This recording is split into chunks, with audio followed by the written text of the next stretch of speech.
Hello professional students, welcome to Starry Academy. This is a comprehensive video lectures on the subject matter of economics.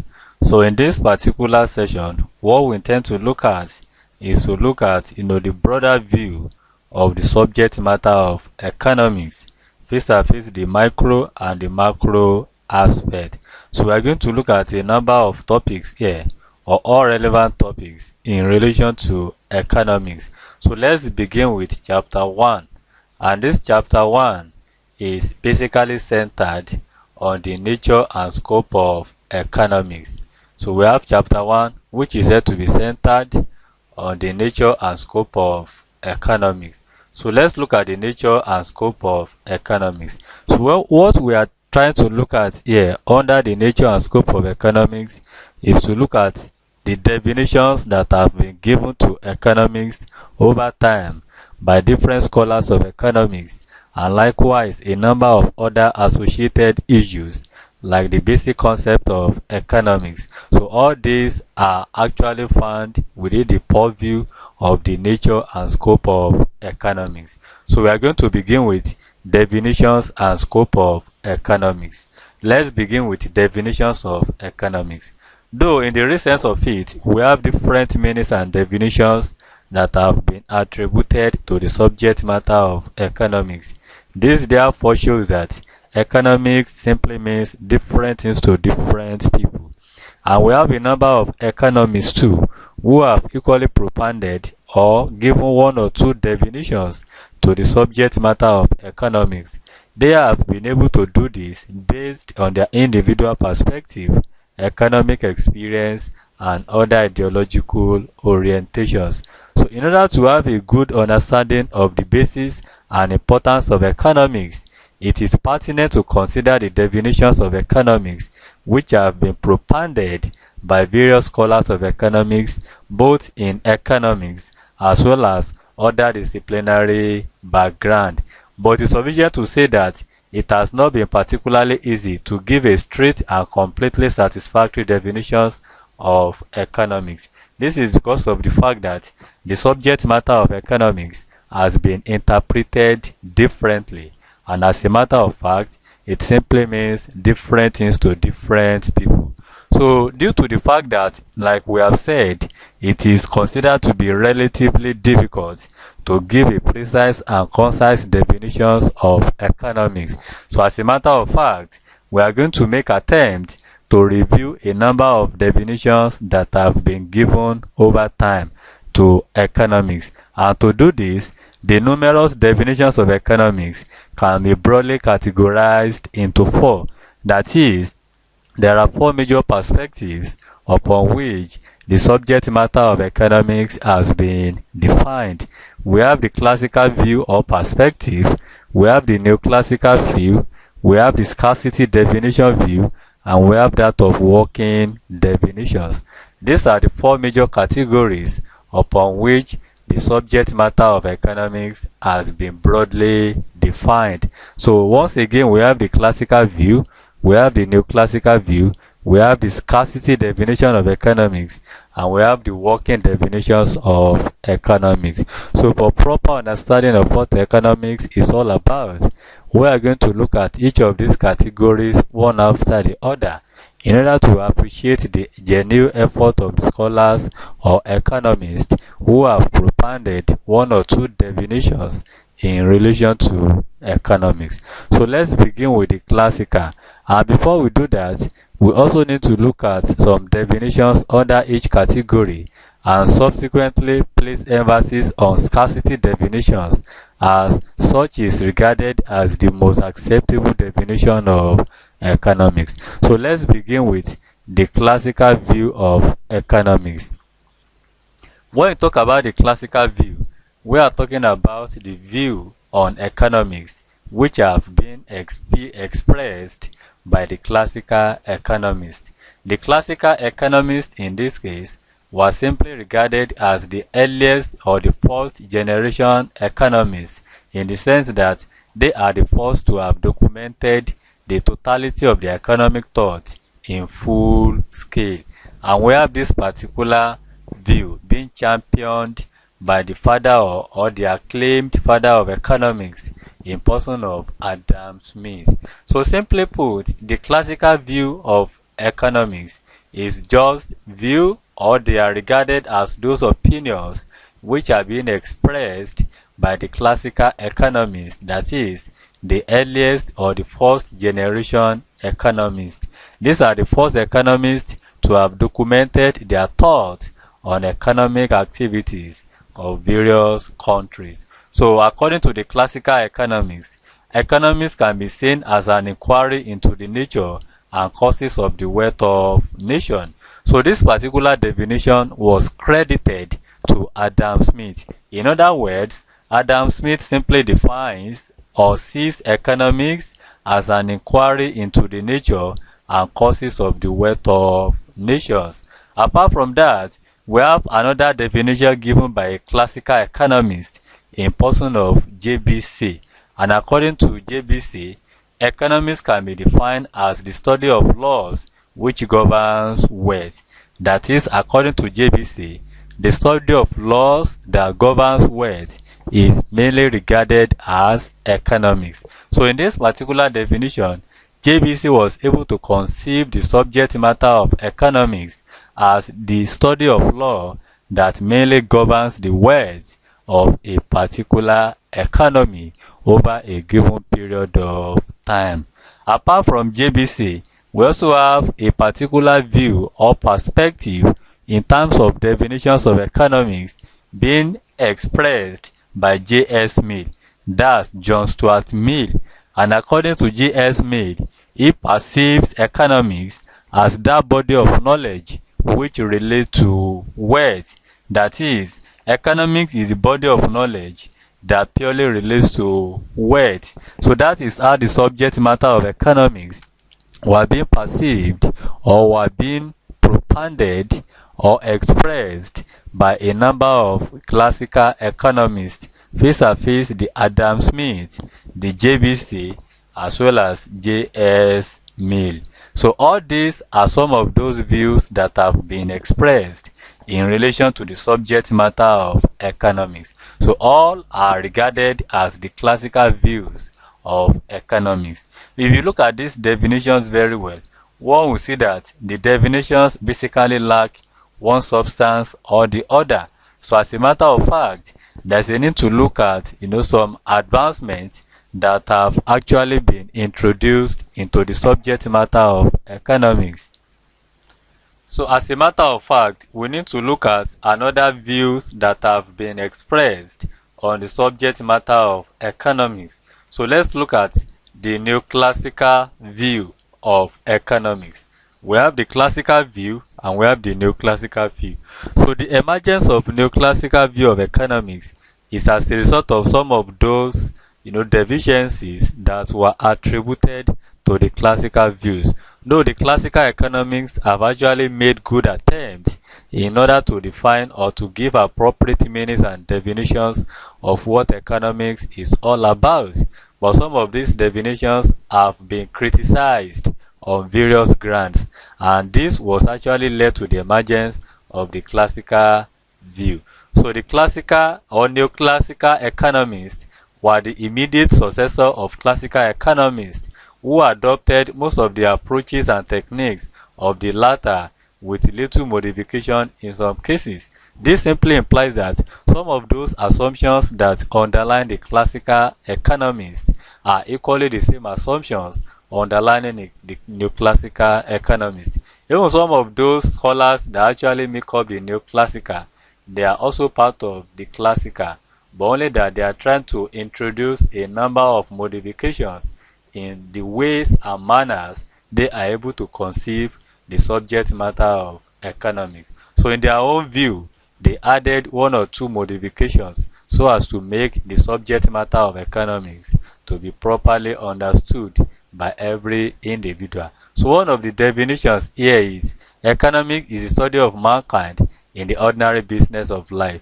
If you look at this definition of economics being regarded as the study of mankind in the ordinary business of life, this is a definition that was mainly credited to Alfred Marshall. That is, according to Alfred Marshall, he refers to economics as the study of mankind in the ordinary business of life. And based on this definition, it mainly examines that part of individual and social action which is most closely connected with attainment and with the use of material requisites of the well-being of an individual. So all these are credited to Alfred Marshall, who is regarded as a neoclassical economist. So apart from the classical view and neoclassical view, another category of definition of economics is what we call the scarcity definition. If you look at this particular category of definition very well, it is very important to note that attempts or emphasis has actually been placed on the scarcity definition of economics because of the fact that the definition is more accepted or more acceptable generally among the economists as a result of the fact that it actually adds a number of initiatives, or it majorly introduces a number of other concepts that actually makes the subject of economics to be very interesting in terms of studying. So based on this particular category of the scarcity definition, this embraces the views of Lionel Robbins. In other words, the scarcity definition of economics was being championed by Professor Lord Lionel Robbins as well as his numerous followers. And according to this particular school of thought, the prime focus of economics is the problem of resources that are limited in relation to human wants, which are said to be unlimited. So there are two major issues here. We have the resources and we have the wants or the needs of an individual. So generally, human wants or human needs are said to be unlimited. And this is one of the major reasons why it is generally conceived that human beings are insatiable. The insatiability in human wants or in human being is majorly predicated on the needs or wants of an individual that are not limited in nature.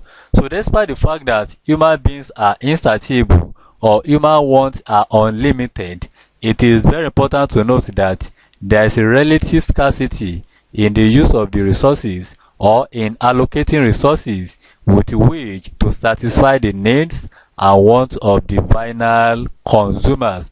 And that is what informed the study of economics, because of the fact that resources are relatively scarce, and apart from that, the human wants or human needs are equally said to be unlimited. So according to the scarcity definition of economics, which was said to be championed by Professor Lionel Robbins, the prime focus of that particular for economics is the problem of resources which are limited in supply, whereas the human wants are said to be unlimited. So let's look at the definition given by Lionel Robbins in relation to the scarcity definition of economics. So according to Lionel Robbins, economics can be defined as the science which studies human behavior as a relationship between ends and scarce means which have alternative uses. So this is the view being expressed by Lionel Robbins as regards the subject matter of economics definition. So he simply refers economics, or he simply refers to economics as the science or social science which mainly studies human behavior as a relationship between ends and scarce means which have alternative uses. So Lionel Robbins was able to buttress further some of the major concepts that characterize the scarcity definition of economics. And as a matter of fact, Lord Robbins' definition of economics actually warrants further explanations due to the fact that there are certain concepts that mainly underline the definition. We have the words an end. An end here refers to wants in terms of goods and services which are needed or required by an individual for the purpose of survival And apart from that, we also have another important word, which is means. And means here refers to the productive resources, which are otherwise known as the factors of production. And these are factors that are being employed in the production process of goods and services, and the purpose of which is to satisfy the needs and wants of the final consumer. So we have looked at the ends as well as the means as those important words that underline the definition of Lionel Robbins as regards the subject matter of economics. So all these factors of production that are traced or traceable to the production process commonly include the land, we have the labor, and we have the capital, and likewise we have the entrepreneur. So the combination of these factor inputs or factors of production usually help to facilitate the direct production process of goods and services, which ultimately help to meet the needs and wants of the final consumer. So this could be in form of goods and other services which are being provided for the purpose of meeting the needs and wants of the final consumer. So this is the definition that was provided by Lord Lionel Robbins, and this definition seems to be generally acceptable because of the fact that it mainly identifies a number of concepts that mainly characterize the subject matter of economics. So apart from the scarcity definition of economics, the other category we have here is that of the working definition of economics. We have the working definition of economics, and the working definition of economics was also credited to Lord Atkinson. So according to Lord Atkinson, economics is basically concerned with the behavior of people and the complexities of people's behavior, which cannot be easily captured in a single definition. Apart from Lords, we also have Professor Richard Lipsey, who also gives appropriate definitions to economics, and he was more forthcoming than any other person in this particular thought. He did not only recognize the logical inconsistencies and other inadequacies of the sentence definition, but also provides a broad definition of economics, which is specifically called a working definition. And according to Lipsey, in an attempt to understand the working definition of economics, it simply refers to economics as a social science, which is basically concerned with the way the society chose to employ the available scarce productive resources in order to achieve certain conditions of living at a particular period of time. So if you look at this definition very well, though it is in some instances very related to the one provided by Lord Lionel Robbins, however, Lipsey was able to conceive the subject of economics as a social science, which is purely concerned with the way the society chose to employ the scarce resources, that is, the way and manner the society is able to allocate the available scarce resources, and the purpose of this is to improve the total welfare of the populace in terms of the standard of living, which will really help us to achieve economic development as well as other macroeconomic goals and objectives. So the way and manner the available scarce resources are being allocated within the society with a view to achieving certain ends in form of economic welfare of the populace actually is centered on the definition provided by Lipsey. So all these are some of the important ways or definitions that have been given by economists over time in order to give appropriate meanings and definitions of what economics is all about. And from all indications, we can simply infer that it is very difficult to give a precise and concise definition to the subject matter of economics. This is due to the fact that it has been viewed from various perspectives, and as a matter of fact, it simply means different things to different people. So that is what informed the various categories upon which the subject matter of economics has been defined. So we have been able to look at the classical view of economics. We also look at the neoclassical. Likewise, the most generally accepted definition of economics, which was said to be the scarcity definition of economics, was also examined. Then finally, the working definitions, as credited to Professor Richard Lipsey, was equally considered. So all this will really help us to have a clear picture or a clear perspective of what economics is all about in terms of its definitions.